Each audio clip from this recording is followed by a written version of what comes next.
Welcome to another episode of Sanford Says. My name is Lisa Holder, Communications Officer for the City of Sanford. And today, our topic is performance management. And I have a very special guest with us. His name is Edwin Poole, and he is the City of Sanford's Performance Management Coordinator. Welcome, Edwin. Hello, happy to be here. Thank you. And so Edwin is his office is in the finance department. He reports to the finance director, and he's here at City Hall, going to share some great information about performance management. But first, let's start out, Edwin, with a quote from the city manager that you always like to share with people because it's so poignant as it relates to your role. Yeah, correct? He's made this very clear on many meetings with him, and it really kind of speaks to the approach that I've taken with the role, which is that Mr. Bonaparte is very confident that his people are doing the best that they know how. And it's my job to find all the things that exist out there that our people don't know about. So it's my job to always have my eyes on the horizon and be looking out for different processes and applications that might be implemented in other cities and organizations that even if the city of Sanford is not currently ready to implement, in a couple years, if it happens to come up, I can say, oh, I have resources on that. I know of some cities that are currently utilizing that system or application, and just to kind of always have my eyes looking forward. Okay, and I know that this position is, I wouldn't say fairly new, but it started, what, 5 or 6 years ago, maybe? Yeah, I've been in role about 2.5 years, and I want to say that that's about half the life of the position, with only one predecessor before me. Yes. So relatively new. Yeah, and so part of the whole, you know, idea of performance management, can you go into that and explain to people why we now have a performance manager here, or what performance management is? Yeah, of course. So the goal of a performance manager is basically to create an environment where people can perform to the best of their abilities and produce the highest quality of work as efficiently and effectively as possible. So over the last 20 years, we've had a considerable amount of digital transition when it comes to growth of processes and applications across all organizations, local governments, and in order for us to really hone in on some of our processes where we've been doing the same thing for 50, 60 years, it's nice to have a point of contact, and that point of contact is able to look at all of those processes and find ways that we can maybe cut 3 hours out of a process by streamlining it, or taking a notepad where someone has been tracking. An example is that the museum was manually tracking their attendance and research requests with on paper every single day, and then every month they would convert all of that into a huge email and send it somewhere where that file would just kind of live forever. And instead I created a tool for them to just type in their attendance and research requests as they come up. It auto calculates their weekly, quarterly, monthly, annual numbers, and just really streamlines a lot of that process. And I was able to give back a considerable amount of time just to the museum curator, who used to have to do that manually every single month. Yeah. So by creating that tool, we streamline that process and make their work more efficient. Yeah, I'm assuming you use the word streamline in your daily vocabulary with performance management. Absolutely. Yeah, and so, when you mentioned earlier efficient and effective, I know that that's really poignant in local government, but I think even in the private sector you have performance managers. But it's particularly in government, we want to be effective and efficient with our services and programs. Yeah, and before this role, I actually came from the private sector with a considerable background in tech and performance management.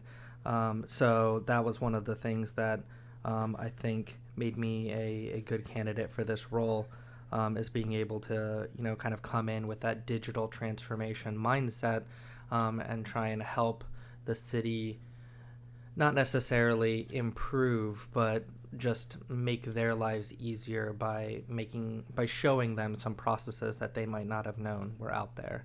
Right, and you do that, Edwin, across all city departments, including public safety, All departments and divisions, yes. which is quite a few, right? Yes, it's pretty considerable. There's a lot of numbers.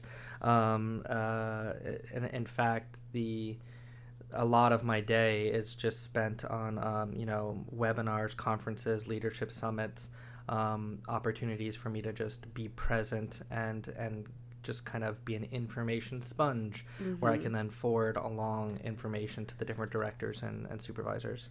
Right. And so there's something I know in your field that's called KPIs. Yes. And I know that has a lot to do with, and I know we use acronyms, but it's key performance indicators. Am I right? Yeah, yeah. I'm right. Okay, great.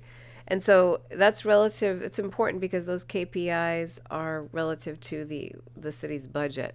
Absolutely. Correct? So a KPI is basically a number that tracks a particular process output.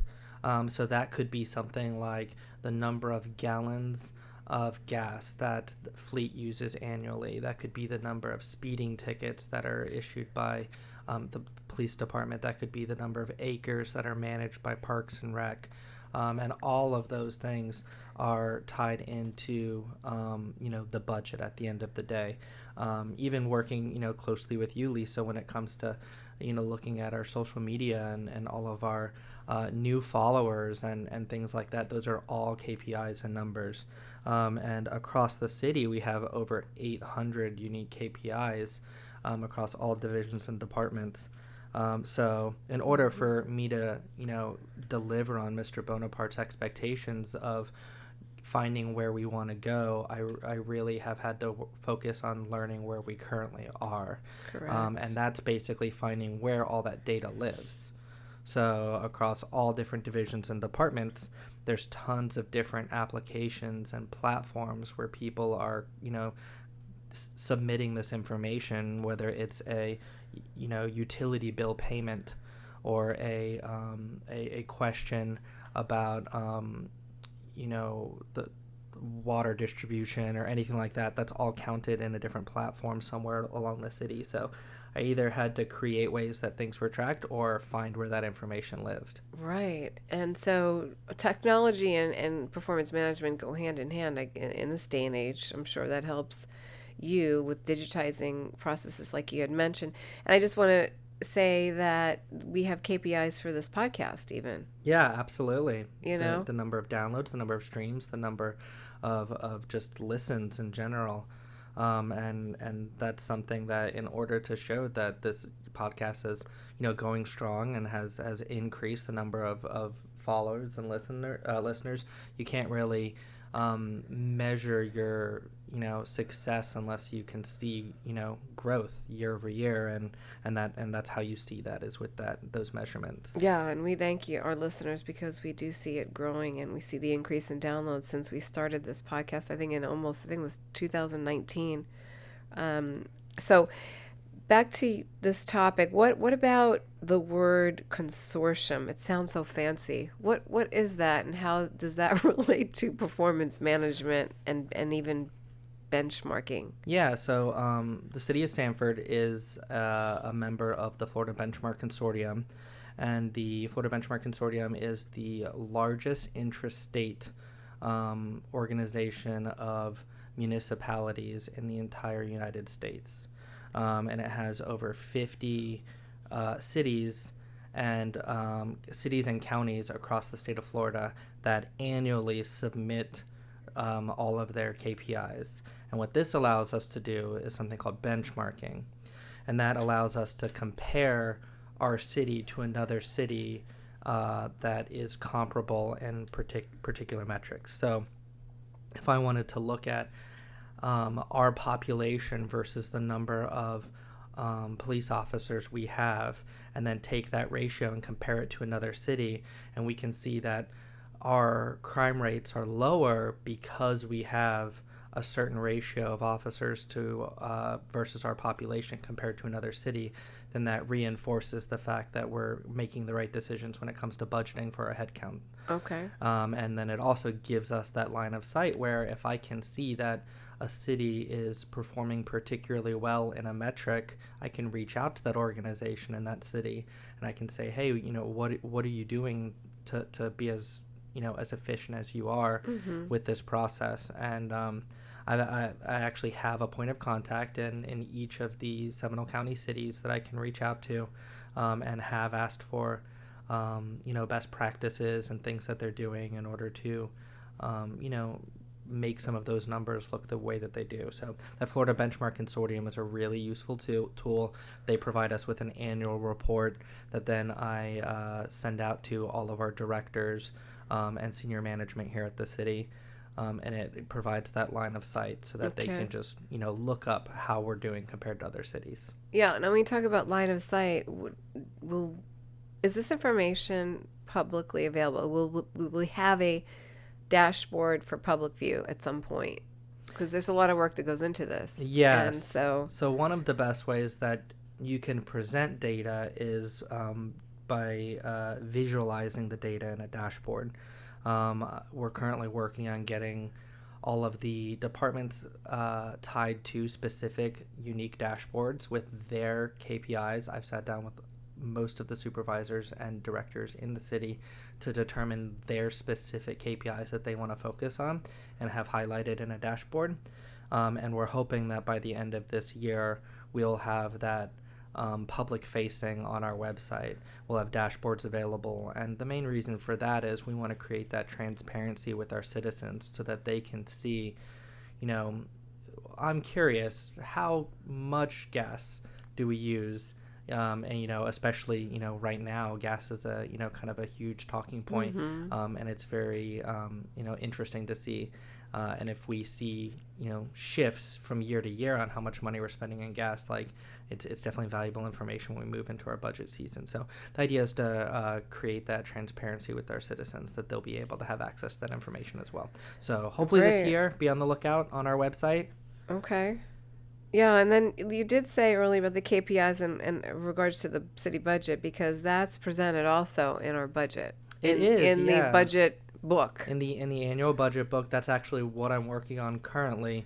Is I am the little bug in every department's ear right now, trying to get all of the numbers, consolidated so that they can be added to the budget book, and have that out so that you can. It's kind of like a mini dashboard that's static, where you can just get a snapshot of what that department and their KPIs have looked like over the past couple years, what their proposed expectations and goals are for the next coming years. So it's a snapshot. The dashboards that'll be available on the website will be more dynamic, and you'll actually be able to click through and look at particular drill down menus and look at data that you're specifically interested in. Okay. But for anybody who is interested, if you go onto the website and you look up budget books, you can find the digital versions of all of our previous budgets, and you can see the KPIs are listed for each division within the budget books. Right, and that's under the finance, on the departments tab under finance. So this is some great information.